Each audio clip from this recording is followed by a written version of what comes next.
Well, it's hard to believe that it's 50 years, but it has been. My first publication was done at the University of Minnesota in 1972. It was my master's thesis, so it has indeed been 50 years. So here we go. I want to start by saying thanks to Casi and also to Fred and Barbara Minifie, who funded this lecture. And also it was Fred who hired me in 1976 as research associate on his program project grant at, it wasn't CHDD at the time, but it was that place and that group, and it was a wonderful team to join. And then Dave Prinz, and I don't think he's here yet, he said he was coming.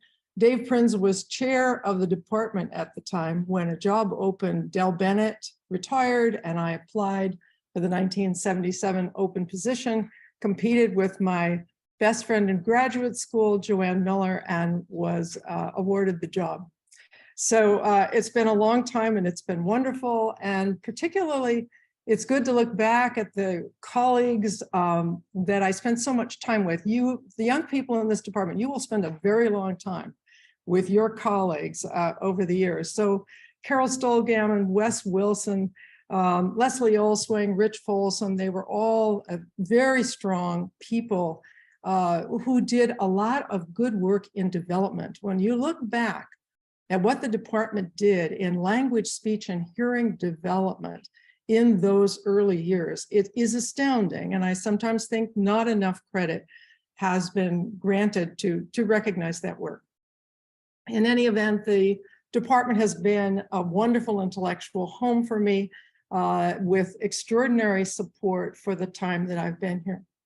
Okay, so I did my PhD at the University of Minnesota. Chuck Speaks, Jerry Siegel, and Dick Martin. Can't find a photo of Dick Martin, but they were wonderfully supportive people in the speech and hearing sciences department, very, very strong. Like our own department, a very, very good people, speech, language, and hearing. I had a very good education. I then went to Central Institute for the Deaf in St. Louis because I wanted to do more auditory training, and there, Jim Miller and Hallowell Davis and Ira Hirsch, steeped me in auditory traditions. And I was interested in speech perception, and their point of view was that if you want to understand speech perception, understand the auditory system and you'll solve the problem. So while at, yes, I can hear some laughing in the audience. I mean, it didn't, of course, auditory alone processing doesn't solve the speech perception problem, but you steep yourself in a tradition and it makes a difference with regard to how you test hypotheses. What was interesting about my time at CID was that they encouraged postdocs to travel a lot to get the points of view from other people in research laboratories across the country. So to record stimuli, I went to Haskins Laboratories at Yale to use the very same stimuli in my experiments, which were going to be on animals. We'll talk about that in a minute. I wanted to use the very same stimuli that had been used to study adults and infants. And so there with Al Liberman and Michael Stoddard-Kennedy, we get into great arguments about the motor theory of speech perception and the argument that the only way to perceive speech was to recover the gestures used to produce it. So their theory was that speech perception involved not auditory processing per se, but a kind of recovery of the motor patterns that produce the sounds. And so we talked about the kinds of experiments that I'd run, and their predictions were, of course, if you tested speech perception in an animal species, that you would get a complete failure to show the effects seen in people. At the same time, I spent a lot of time at acoustical society meetings where on a yearly basis, twice a year, in fact, I'd meet with MIT engineers, Ken Stevens and Dennis Klatt. Both of them played a huge role in the kinds of work that I did, and their approach as engineers. How do you solve speech perception? You reverse engineer it. You learn how it's produced. You do what they called analysis by synthesis. You analyze the signal by hypothesizing how you might produce it, produce hypotheses and guesses, which eventually get accepted when you get close enough. When your hypothesis meets the data coming in the auditory system, you accept that as what you heard. So an engineering point of view. So psychologists with a motor theory, engineers with reverse engineering perspectives, CID with an auditory perspective. And then finally, I was invited to Rockefeller. I had friends at Rockefeller who were doing birdsong learning. As you'll see in this talk, they're huge and important comparisons between speech perception in humans and how they acquire their signals and how birds who sing acquire their signals. So there were Mark Kanishi and Peter Marler and Fernando Notabaum, who were raising birds and studying the effects of experience and the brain mechanisms. So the interesting thing is that as a very young student trying to design my first authored experiment, you had these perspectives that couldn't be further apart. Straight auditory system, straight motor gestural theories, ethology, which is a sort of species-specific experience and innate predispositions, and the engineering perspective. And I really was driven by the idea that you had to design an experiment that all of these people would be at least interested in. And that was not simple. But I landed on one, and I landed on the phenomenon that had become extremely important in speech perception. At least 75 experiments have been published in the 1950s and 60s on categorical perception, and this diagram shows how it works. You have an acoustic syllable, ba, with an acoustic description, and on the other end of a continuum, you have pa. In between, you can create with a computer small equal stepped stimuli that go from one to the other.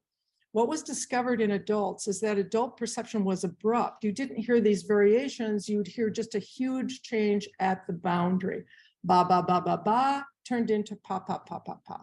So categorical perception, and the motor theorists said, the reason you perceive this way is that your perception is driven by the motor system, which does one or the other, not in small steps, but it decides you're producing ba or producing pa. Okay, so perception is driven by motor reality. And what I wanted to test so at the bottom, you'll see that infant data were published by Peter Imus in Science in 1971. What Peter did was a very clever experiment with babies sucking on a nipple. He tested, it was a non-nutritive nipple that would present sounds, and he tested discrimination within the category, so a one-step difference that fell within the pa category, within the ba category, or that same acoustic difference located straddling the boundary.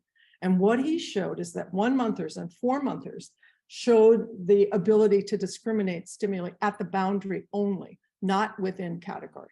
Okay, so what I did in 1975 with Jim Miller at CID was use that same testing format, but with an animal species. So CID was full of chinchillas. On the 4th floor, they did auditory research on this pristine colony of chinchillas who were raised on good food and good exercise and low noise and all of that stuff. So we designed an experiment to test discrimination, and what we showed, lo and behold, that surprised the world was that animals too reflected this same bias in perception. They were better at discriminating at the boundary than within the category. And we showed this not just for one example, but for many examples. So we demonstrated a similarity that a lot of people did not like this experiment, did not like it at all. The Haskins group were very, very upset about this result and tried to undermine it. Science is like that sometimes. We all hold our theories dear, and we fight to the end to try to recover data that will support your hypothesis. Anyway, a lot of experiments transpired while I was in my postdoctoral years, and when I came here to the University of Washington, I continued to do animal studies until I demonstrated there was a phenomenon, I'll show it to you a little bit later, that animals failed to show that human infants did show. And it was at that point that I kind of decided I'm done testing animals. I now have to really design experiments that challenge infants and try to understand what it is that they're doing and what the critical phenomena are to study. And the thought I had even before it was possible to imagine what kind of brain measures we'd have was that I wanted to combine, the holy grail in neuroscience is to combine brain and behavior. I have brain measures. We were the first in the world, and I'll show you this later, to buy an MEG machine and study function, meaning study activity in the brain as the baby listens or looks at or experiences something.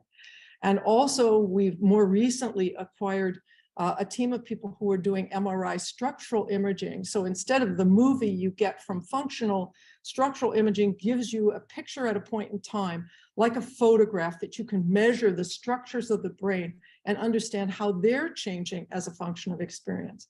So brain structure, brain function, and we wanted to combine that with behavioral measures of language acquisition and behavioral measures that would show the effects of experience. So in this talk, what I want to do is to walk you through 7 key findings over this long period of time, hoping not to bore you with details, but to express why the experiments were important and what they taught us. Why did we do them and what did they mean? And so the first finding I want to talk about is that we discovered that a sensitive period exists in development between 6 and 12 months of age. During that period, phonetic learning changes dramatically. And not only does the learning that gets done between 6 and 12 months show a kind of movement towards linguistically specific, an environmentally specific kind of perception, this learning that infants do early predicts future language. So it's sort of a joint discovery here. Now, what's interesting is I used 2 techniques to do this, one of which was invented here at the University of Washington. So I'm going to, in this department, so I'll show you next a behavioral technique. I call it head turn conditioning. At the time, it was the VRISD, Visual Reinforced Infant Speech Discrimination. Wes Wilson, Rebecca Eilers, Fred Minifie, a whole group of people had, Wes developed it to study audition. And then Rebecca altered it to study speech discrimination. So here's what it looks like. Can a baby as young as 6 months old hear the difference between 2 vowels? This baby is trained to look for the toy when the sound changes.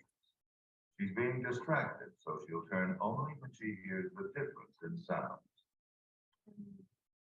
The key question, will she turn before the toy lights up?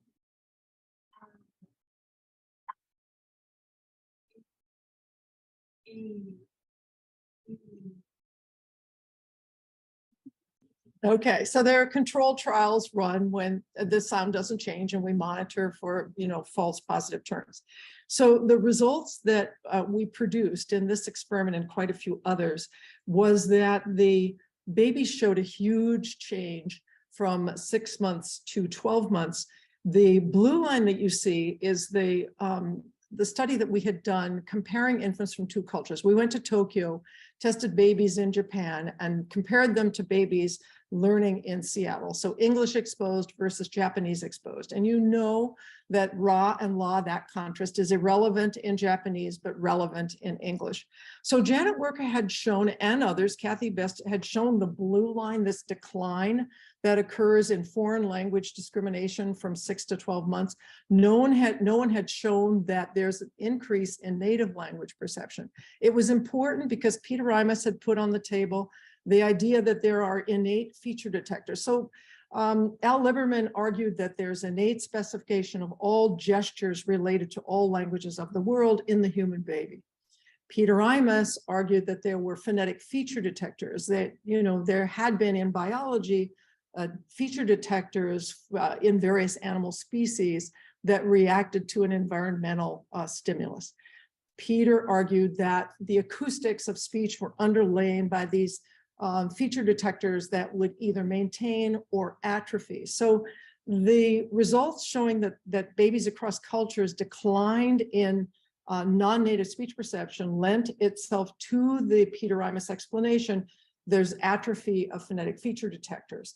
But this increase, showing an active learning process suggested something else. And so I started saying, this is a period in which the environment is flowing in to affect mechanisms in the brain. There's an active learning process going on. We need to study that process. So I labeled it the sensitive period because across many cultures and many laboratories and many sound contrasts, some of which were from my lab visiting other countries, but many investigators demonstrated this phenomenon of a huge change between 6 and 12 months. So we thought of this as a sensitive period. Now, in addition to measuring with the head turn technique, we had begun to use brain measures, and I'll give you a good reason for that in a minute. The MMN, which mismatch negativity, discovered in Finland, is really handy, a way to look at speech discrimination, because just like the head turn task, you can play a stimulus in the background, a standard stimulus, and then occasionally switch to a target stimulus, a deviant stimulus. And you can see the brain response here in blue and red. The standard stimulus repeated over and over produces this blue brain wave. And then when you present the new stimulus, the deviant, you get this red line. So this measured neurally exactly what we had measured with a behavioral head turn. And in many ways, it became more efficient. So what we were trying to show is that this learning that occurs between 6 and 12 months is extremely important for future language. And 2 doctoral students in the department did the first, Ming Tao and Mei Lu, 2 of my doc students, did a simple experiment on EU discrimination at 6 months using the head turn technique, and then tested babies at 13, 16, and 24 months on language development. And lo and behold, produced the first evidence that this initial speech discrimination does predict word and syntactic learning. That was a surprise to people because 2 different groups did language and speech research. They didn't think of them as connected. And critics said, well, maybe the babies who have better acuity are going to be better at head turn and they'll be better at language. So it's not really that speech is related to language, it's acuity. Others said, well, it's cognition. This head turn task requires, some wherewithal to pay attention and know when to turn. Babies who are smarter, cognitively more aware, more adept, they'll be better at head turn, they'll be better at language. We said, let's use the brain measure to decide whether or not it really is speech ability that predicts future language. So we tested event-related potentials to both native and non-native sounds at 7 months of age. Switching to ERP removed the cognitive complaint, right? This is not a cognitive task. It has nothing to do with cognition. You're just measuring ERPs. Testing native and non-native gave us a chance to test acuity. If it really is acuity, then both native and non-native should predict equally well. It's got to do with tracking form and frequencies and other auditory events. And so it should turn out the same regardless of whether it's native or non-native.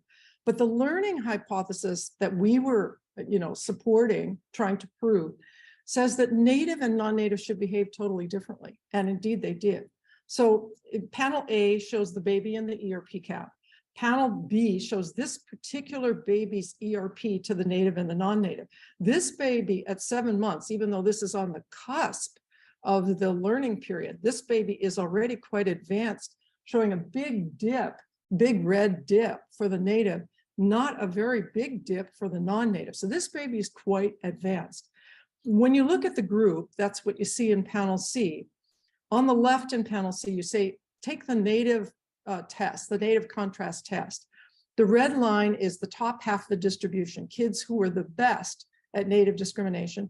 The blue line, dashed blue line, is the other half of the distribution. The babies weren't the best at native sound discrimination. And you see the growth of vocabulary is quite different in these 2 groups.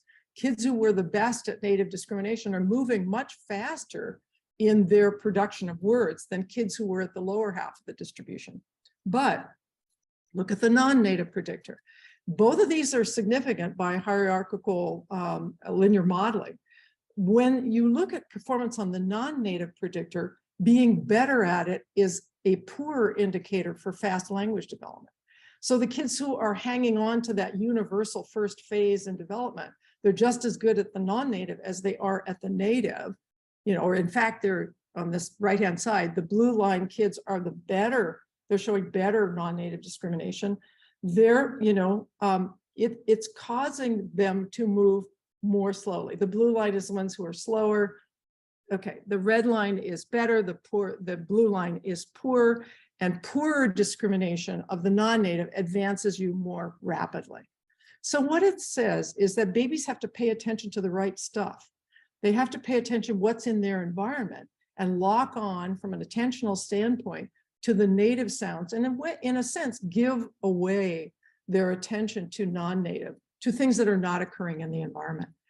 So it demonstrated that the learning explanation of the change is what's going on. That's why we get these successful predictions from early language, early speech perception to later language.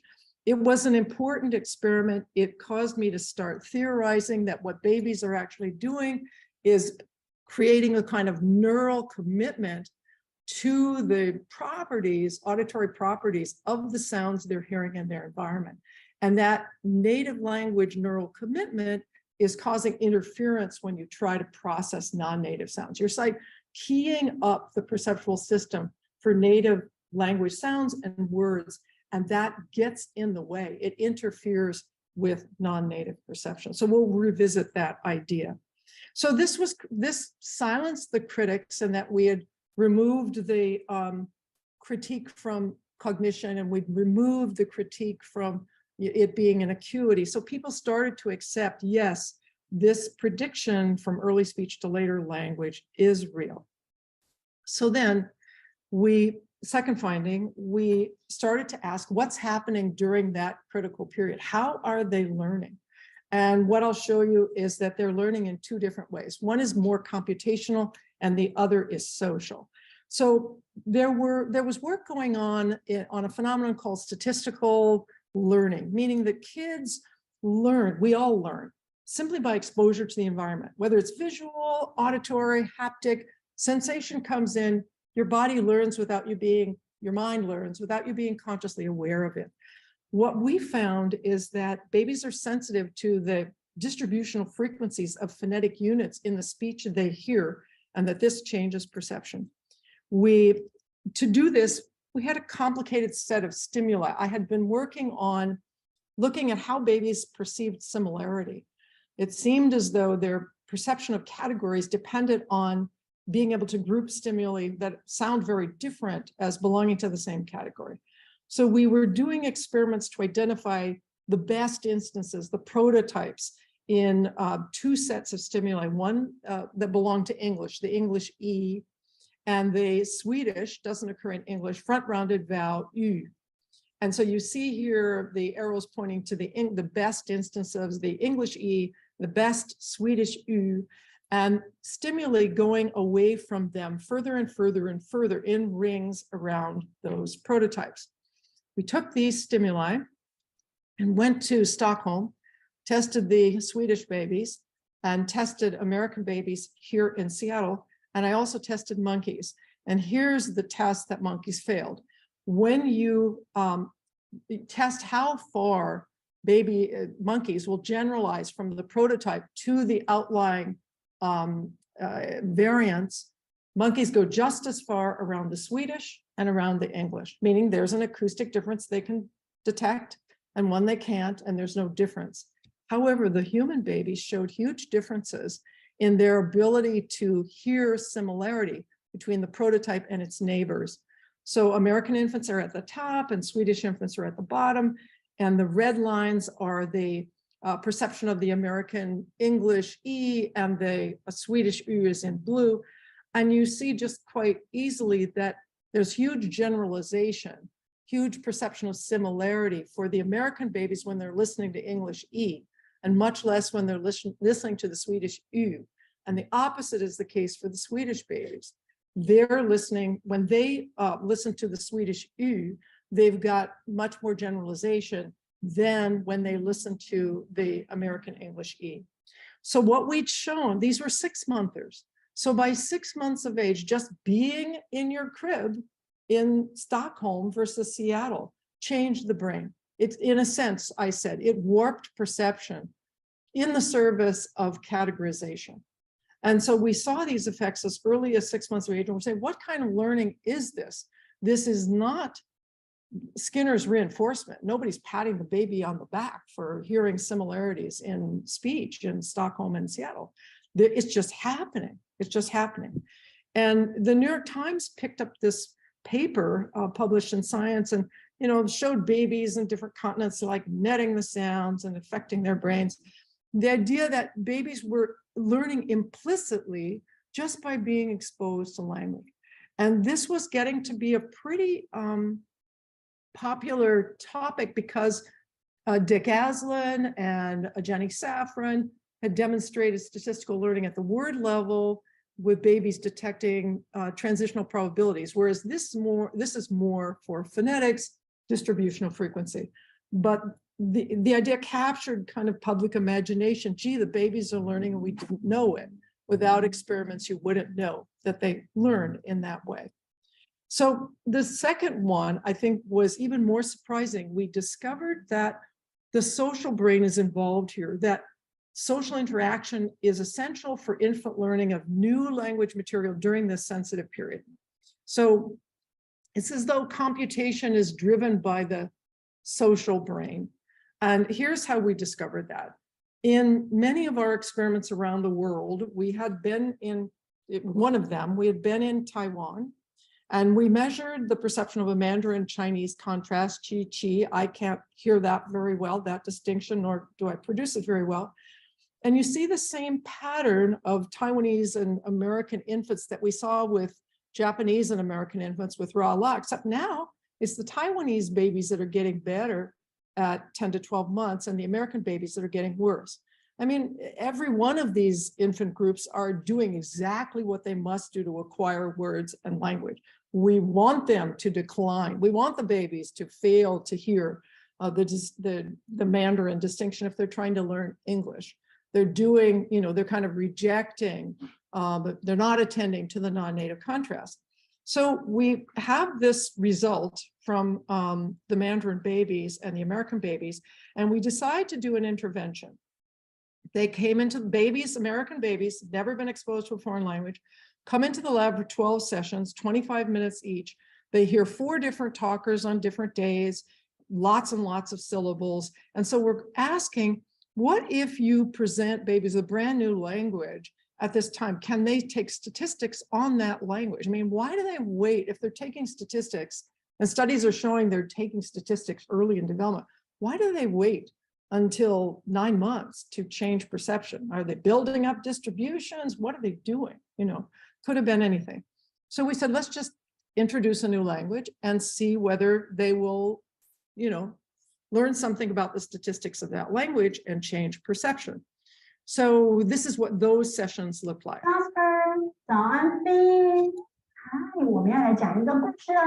今天要讲的故事是小熊七七探险记，看看发生了什么事情哦。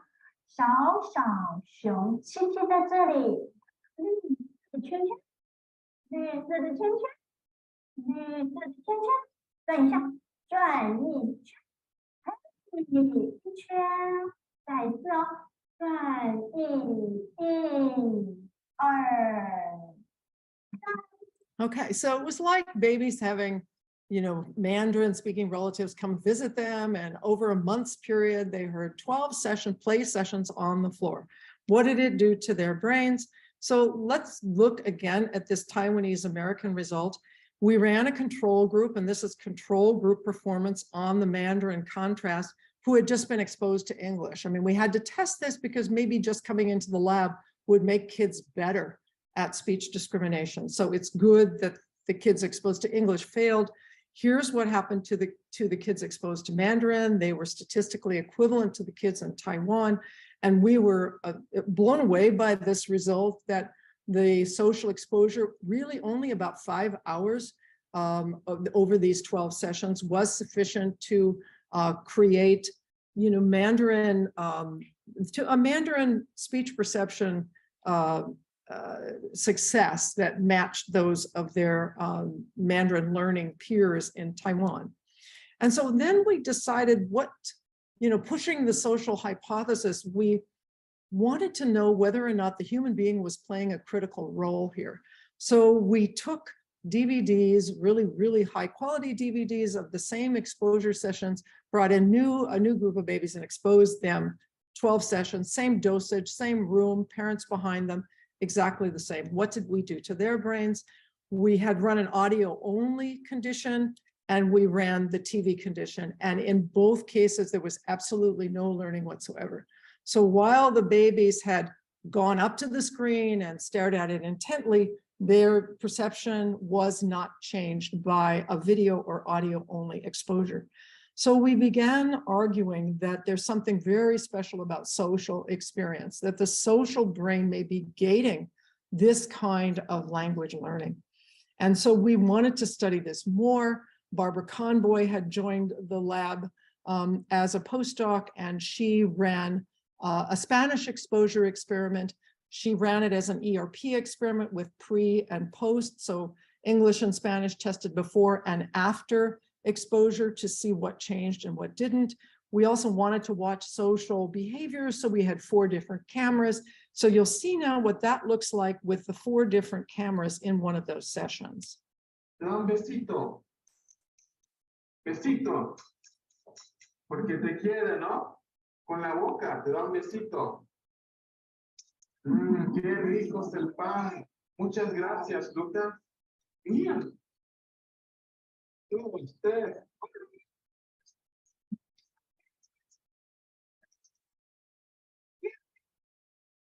Little bit of fatherese there by Diego. So what the experiment showed is exactly the same thing. The babies who were exposed to Spanish did not show ERP responses to Spanish ahead of time, but they did after, and they showed English responses both before and after. So we had demonstrated the same kind of learning.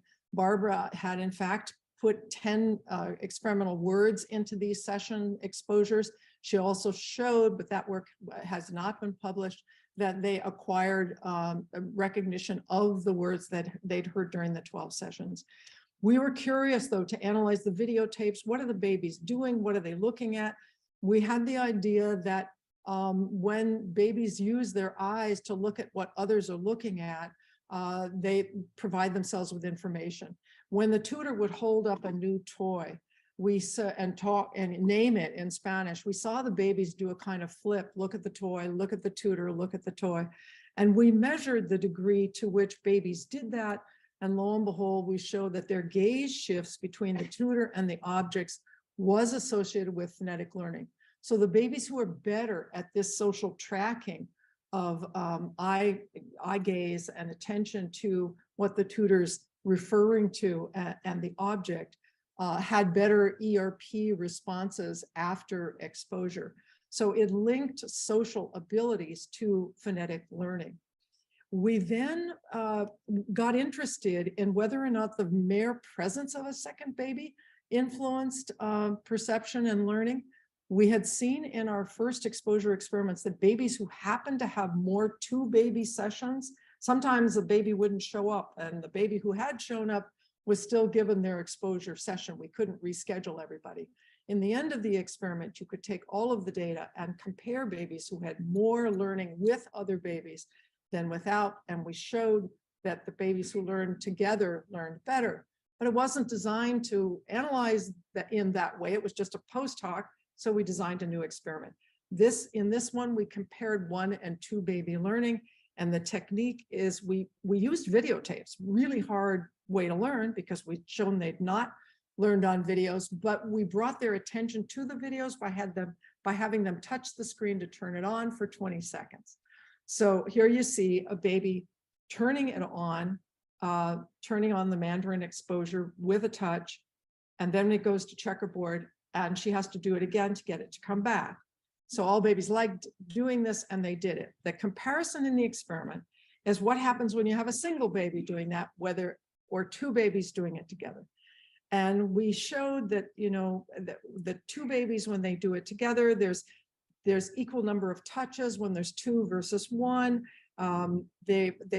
We showed that the groups had equivalent motor skills, they had equivalent non-speech vocalizations, but learning differed substantially.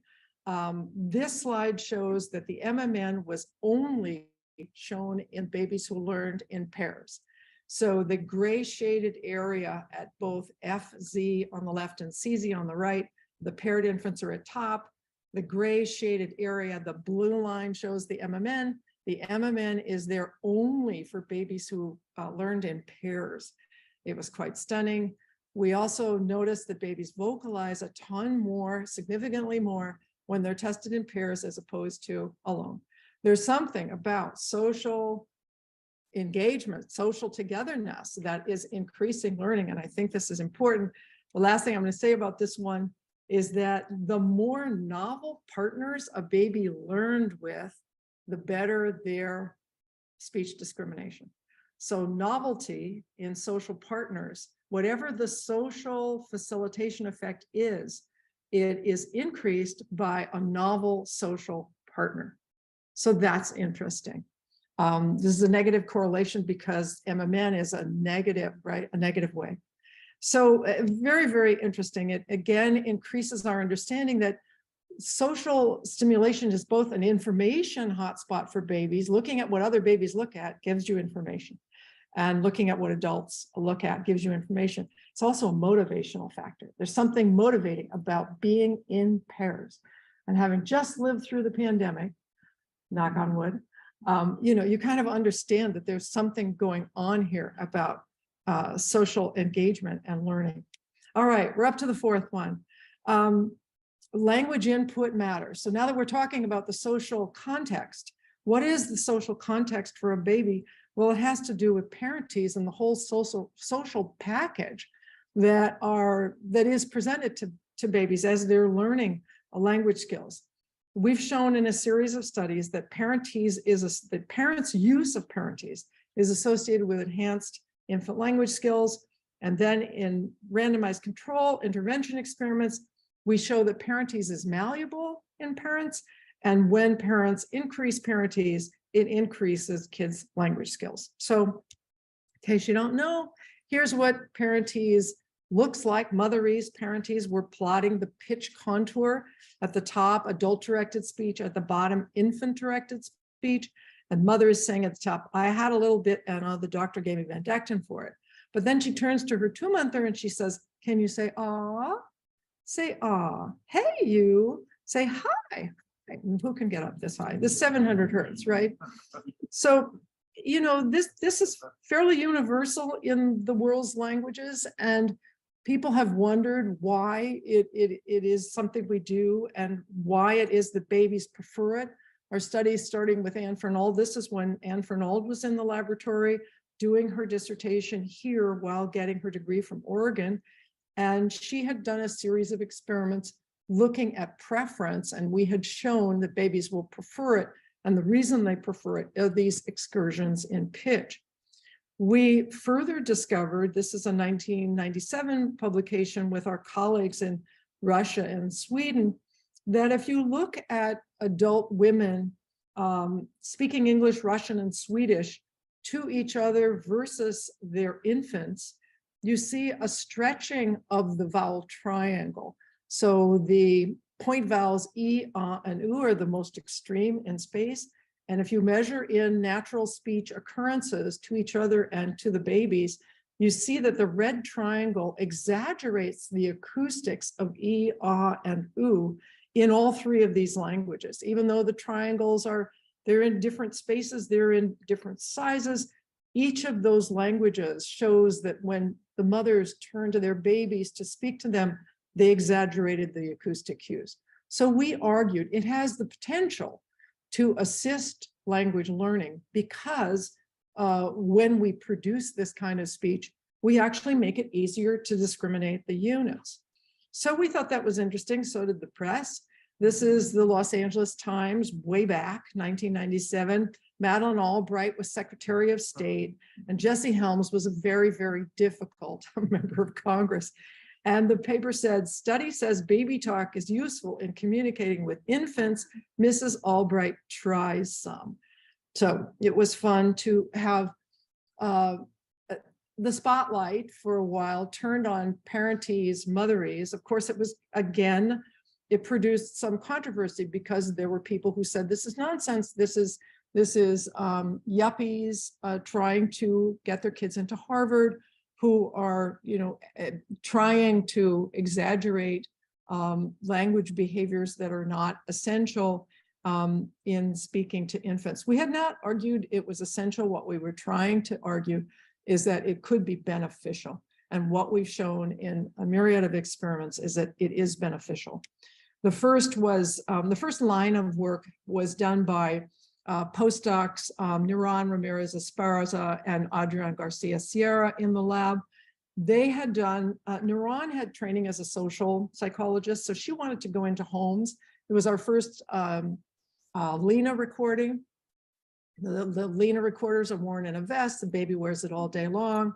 And what she did was measure what was happening at home and how much parentese versus standard speech babies were hearing at 11 months, and then look at words produced at 24 months. And she showed that she also compared one-on-one. She had the idea that when parents are one-on-one with their kids, as opposed to in a group, that they would, more of that would be better.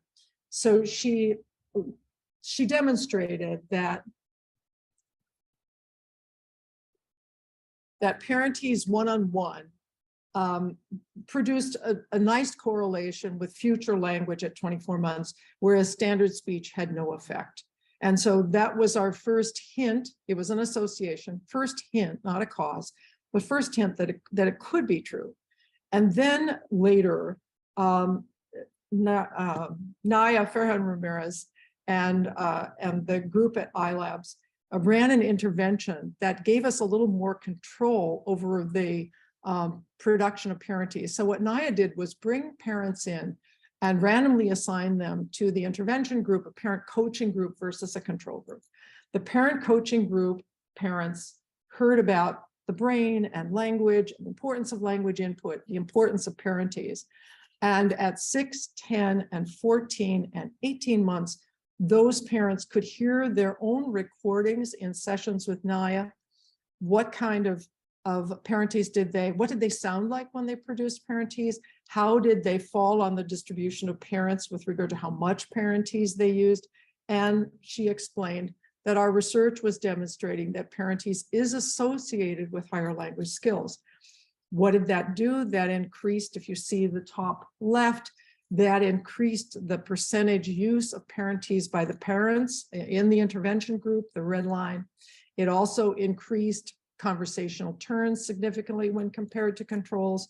And then finally at the bottom, you see the child vocalizations. There were other measures in other studies of words produced, but this one shows it quite clearly that there is a huge and significant difference between the kids' language skills for the parents who were coached. It looks in these graphs as though we had set parents and their kids by coaching them on a totally different trajectory. And later studies hold that up.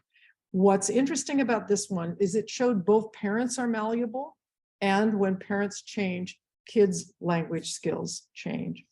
So then Libby Huber in the lab did follow-up studies between 18 and 30 months. So again, using hierarchical linear modeling of the data, she showed that these differences between the intervention and control group, now we see the intervention in green and the controls in black. This intervention has lasting effects.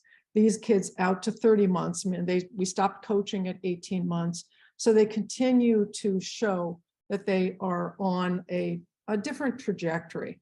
It looks as though it's coming together at 30 months, but Naya has now done, she has a paper under review with the group in the lab showing that when you take these kids these are the same kids in the intervention and control group at age 5, so before in kindergarten entry, we're now just looking at the raw amount of parentese that the kids produced, the parents produced, and that in relation to language. And you can see that we see effects lasting out to age 5. So I'm going to stop just to kind of catch you up. This is too complicated a model for you to see, especially in the back. The point is that all along we've been modeling what's happening to brain and behavior. Babies are forming categories. They're influenced by social cues. They're mapping articulatory and auditory information together. And we were developing a model to try to explain how does this transition between a kind of universal citizen of the world and language specific listener occur in the first year of life. The important thing, though, that I want to point out is this aspect of it. In 1999, Alison Dope and I, she was a student of Mark Konishi. She has unfortunately since died, but she and I wrote a paper for Annual Review of Neuroscience in '99. We compared babies learning speech with birds learning birdsong. And what the point to get from this slide is that we were arguing sensory learning occurs first. Both birds and babies are bathed in conspecific vocalizations. Their brains are absorbing that information and building a kind of template, which later guides production. So you see sensory learning first and evidence of it in many, many studies. Then you see sensory motor learning, where that auditory learning serves as a template to guide production. And the reason I'm pointing this out now is that when we embarked on brain studies, which I'm going to talk about next, we begin to see that we're probably going to have to revise this view.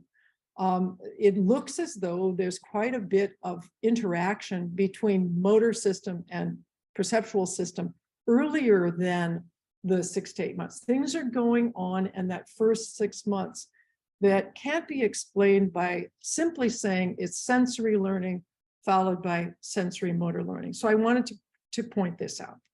So let's go to the 5th finding, brain science advances theory. So we invested in MEG, a very, very good decision. And our first experiment on this topic demonstrated that when babies hear speech, it activates not only the auditory centers in the brain, but the motor centers as well. And even before speech perception begins, which suggests that sensory motor interaction is likely present from the beginning of life. So here's a Meg machine. It looks like a hairdryer from Mars. It cost $2.5 million, but it was the best investment we ever made.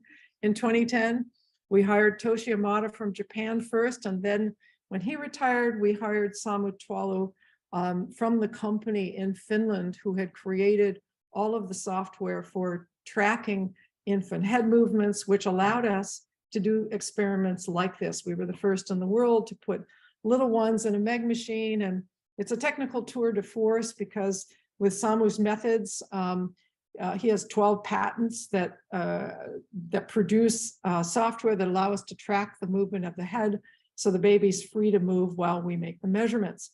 So we had babies listening to, I tested 6-monthers, 12-monthers, and adults, and tested them in this sort of standard background sound, changing to either an English sound, a native, or a non-native sound.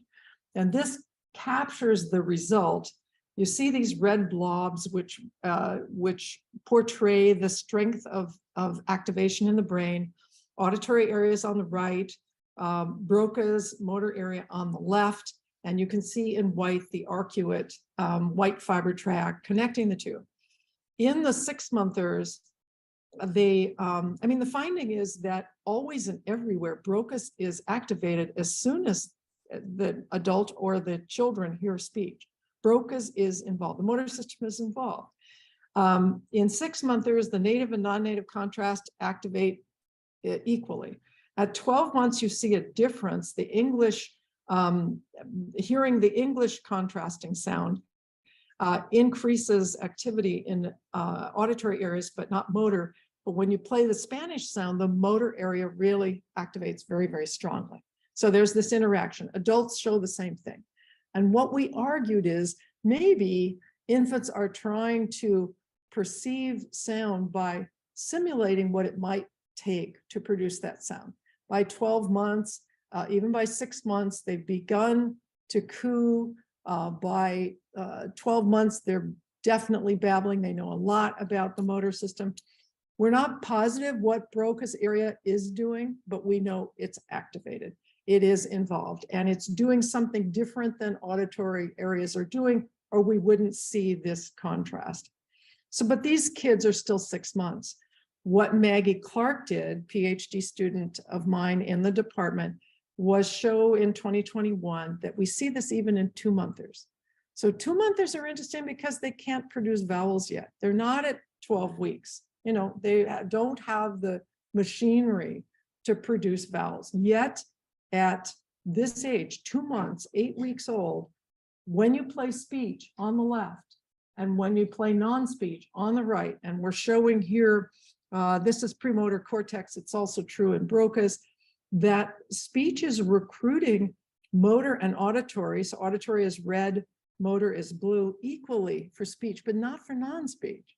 Non-speech, you get the reaction in auditory cortex, but not in motor cortex. And that's true in the left hemisphere on the top, right hemisphere on the bottom. So the fact that a 2-monther, it means that it didn't take production experience to produce this result. It means you've got the motor system doing something in response to speech pretty early in development. It makes us argue that it's probably there from the beginning. It's probably there from the beginning. It may help us explain this result.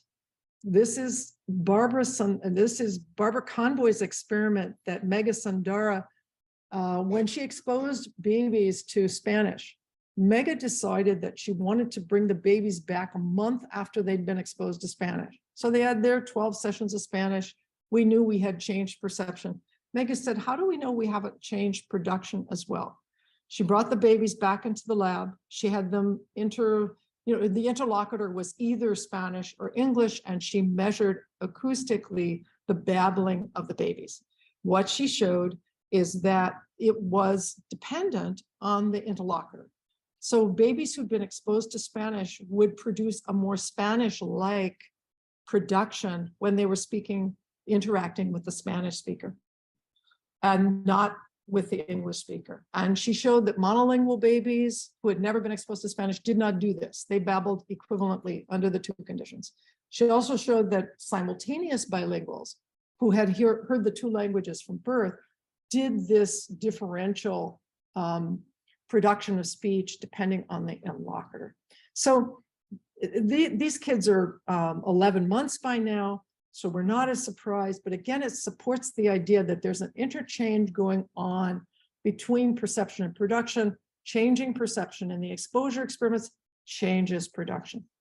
And it takes me back to the study Andy and I, when we were first doing experiments together here at the University of Washington. One of the great things about coming to the University of Washington was I met my husband, Andy Meltzoff, Department of Psychology. We started doing this experiment brought us together. That's another story, but this experiment brought us together. He was doing visual tactile experiments showing that when babies looked at a nubby pacifier versus a smooth pacifier, and you snuck a little pacifier in their mouths with that, they're seeing it. If they sucked on the nubby one, they'd look at the nubby one. If they sucked on the smooth one, they'd look at the smooth one. And these were very young babies. And he said there's cross-modal perception going on early in development. So we designed an experiment to say, let's see if there's cross-modal perception in 18-weekers for speech. And we recorded and showed babies two faces, same woman. It was mapped after my face. The films were made by me. Babies are watching. And so and E, opening and, doing this. And then once they're looking at the 2 faces, we turn on one sound, either ah or E from the middle, and see which ones were peering at them from the back and scoring which face they're looking at.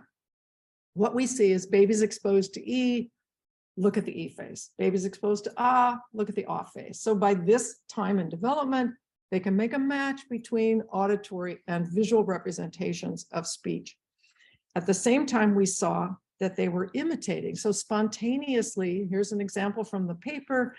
One baby is listening to the adult go, ah, so that's the pitch contour. And the baby's producing a a rise, fall, pitch contour of their own in their own pitch range. And so it looked as though babies can control their own output based on short-term exposure to an auditory stimulus. So we designed another experiment to get at just that. We started, babies came into the lab for 3 days in a row, and they would listen to 5 minutes of either ah, e, or oo with a female on the screen. And we're trying to measure whether or not babies exposed to ah would show a prevalence for producing ah as opposed to e and oo, e or oo, and the same when they're exposed to either e or oo. You're looking for a comparison of the productions across the 3 exposure conditions. You can see that at 12 weeks, the productions are completely overlapped. At 16 weeks, they begin to pull apart. By 20 weeks, they're really apart. And whether you measure them, their productions acoustically or have people listen, you have evidence that the babies are strongly influenced by what they're hearing. So really early in development, before the learning period, before the sensitive period, the babies are capable of being influenced in their production by what they're hearing. So again, this bringing ourselves back to this, what's going on, this motor perception connection. Okay, 6th finding, we're now going to switch gears a bit because Christina Zhao, who again, doctoral student in the department, now a research assistant professor in the department, presented an experiment that again surprised people because she demonstrates that music exposure, like foreign language exposure, affects speech during the sensitive period. And that nobody, I wouldn't have predicted it, others wouldn't predict it. We assumed that the mechanisms underlying speech perception that change during this period are tuned to speech or listening for speech or affected by speech. What she shows is a kind of higher order effect, likely involving mechanisms of attention or executive functions. That's what Christina is arguing. But what she did was adapting her study after our foreign language exposure study. Instead of hearing a foreign language, babies listened to the waltz for 12 sessions, and they were tested in social groups because we believed that was important. 12 sessions over a month's time, exactly as before. Meg brain tests before and after. And here's what these sessions look like.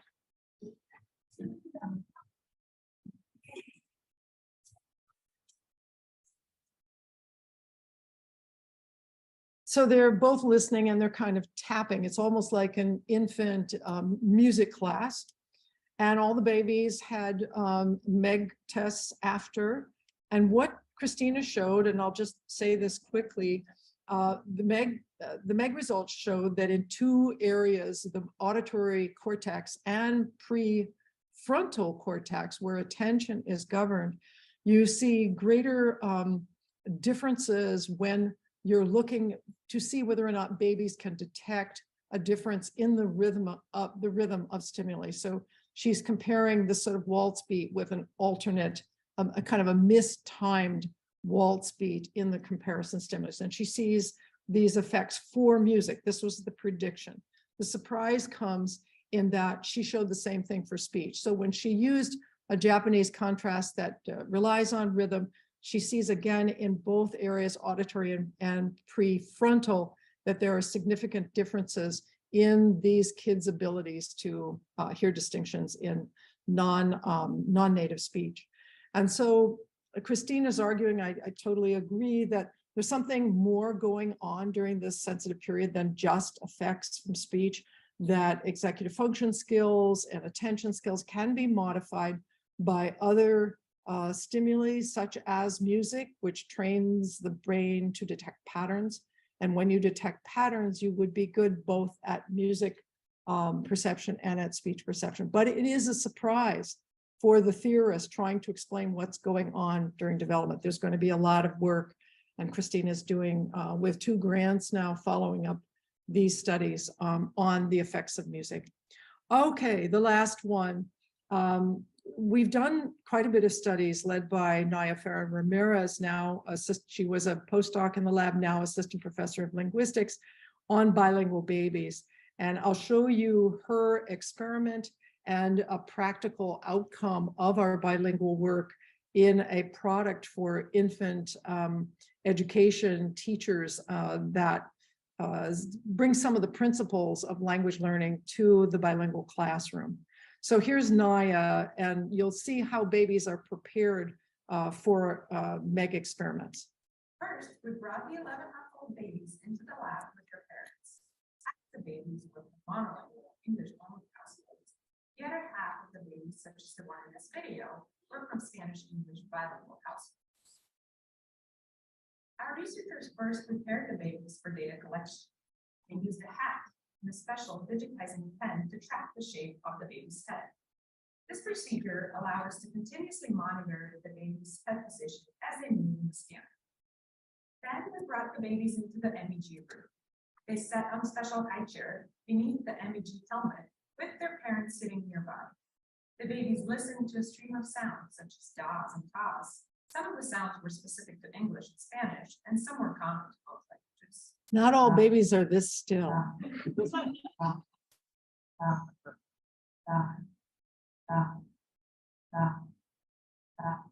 looked at the brain responses, we found that at 11 months of age, the brains of monolingual babies are specialized in processing the sounds of English and are not sensitive to the sounds of Spanish. The brains of bilingual babies, on the other hand, are specialized to process both languages, Spanish and English. So using these findings and others we had on bilingual language processing, Naya and I invented a bilingual program to use in infant education centers that kind of took 40 years of research on language learning and put it into a method and a 32-week curriculum for teachers in bilingual classrooms.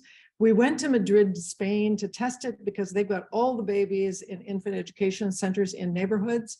And we took UW undergraduates as their year abroad, junior year and senior year abroad. So we were in 8 or 9 schools in the first experiment, and then in about 20 schools in the second experiment, 2015, 2017. And we published 3 studies showing that the method, basically a highly social, highly speech, interaction and getting kids to talk, native speakers, and a lot of parentees, produces quite incredible learning in the kids at all ages. And I'm just showing you one graph here.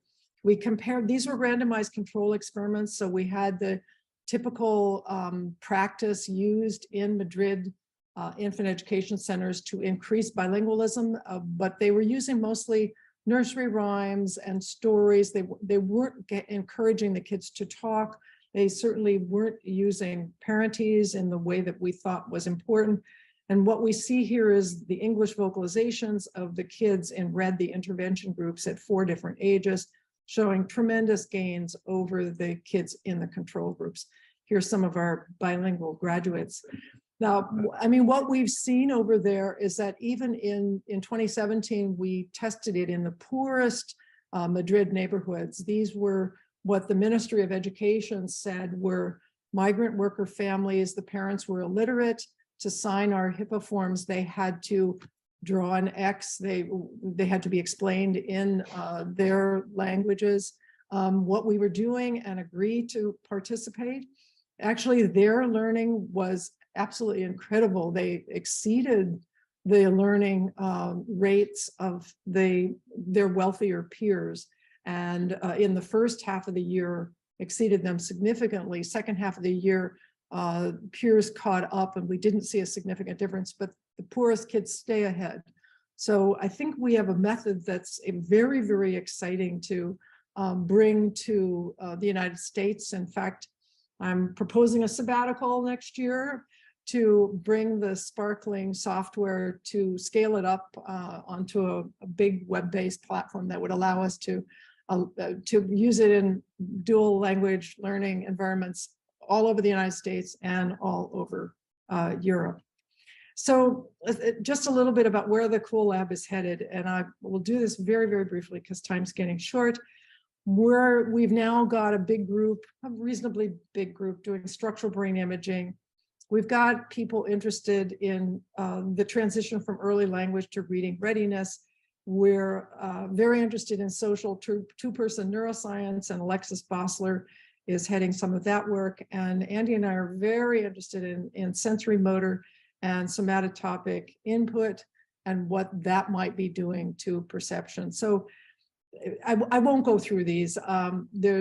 We are demonstrating that structural imaging, so these structural measures of the brain at 7 months predict language learning as well. So maybe structural changes are occurring first before functional changes.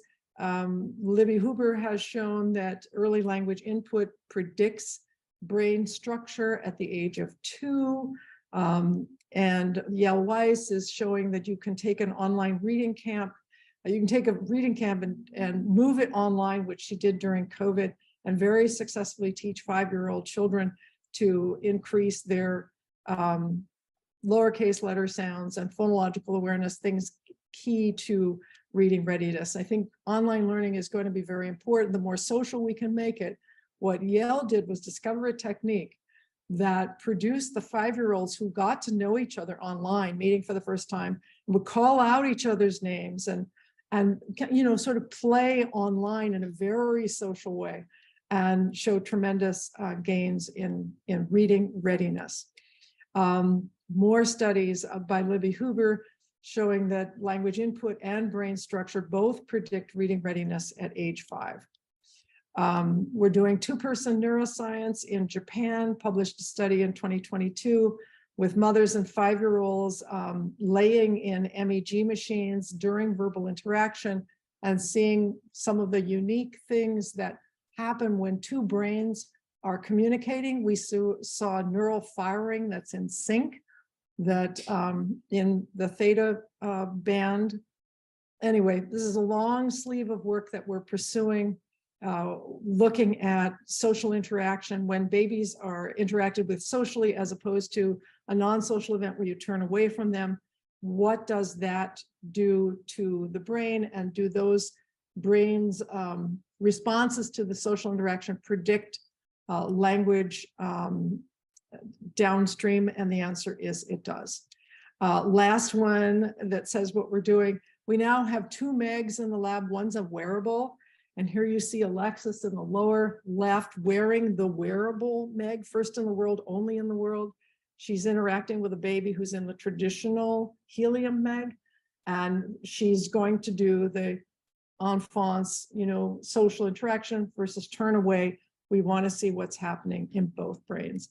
So just to end, Andy and I with colleagues at Stanford wrote a paper for Science to summarize what are we learning about learning and where is it going.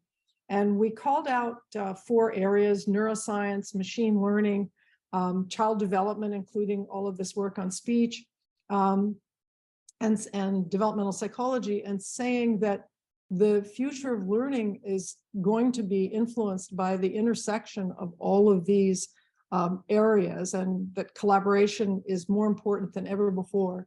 And the social findings highlighted today in the speech research that we've done in the lab is playing a very key role in understanding how it is that we might enhance learning by understanding the mechanisms that are both computational and social in the human brain. So to conclude, infants are born able to discriminate phonetic contrasts used in the world's languages. Virtually all phonetic unit contrasts have been demonstrated to be successfully discriminated by babies. Powerful learning mechanisms then turn that citizen of the world into a culture-bound listener. And these learning mechanisms, statistical learning, social learning, are general. They're not really speech specific. The original theory said all of speech is separate. It's in a module. Language and speech are modularized and encapsulated. They really don't have anything to do with the other systems of the brain, with social, cognitive, and sensory perception. We do not think that's true. These are general mechanisms, powerful mechanisms of learning. Social interaction is essential, and this was a surprise. I've been arguing it gates learning. The social context is extremely powerful. It seems to ignite learning. Language is malleable, and parentese increases children's skills.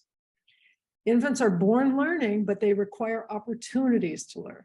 So if you've got kids with powerful learning mechanisms and they come from a variety of cultural settings, but they need opportunities. So if all brains learn, then opportunity becomes the key phrase. The brain is experience expectant and experience dependent. So these changes don't occur in the absence of experience.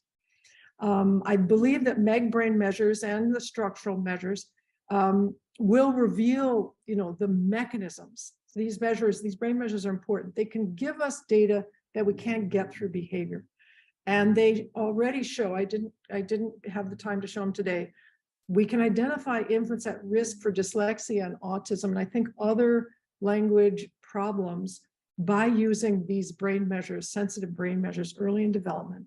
And then finally, this work has implications way beyond speech and language, implications for education, implications for just the mind of the child and what it needs. Early learning really matters, and the social brain really matters.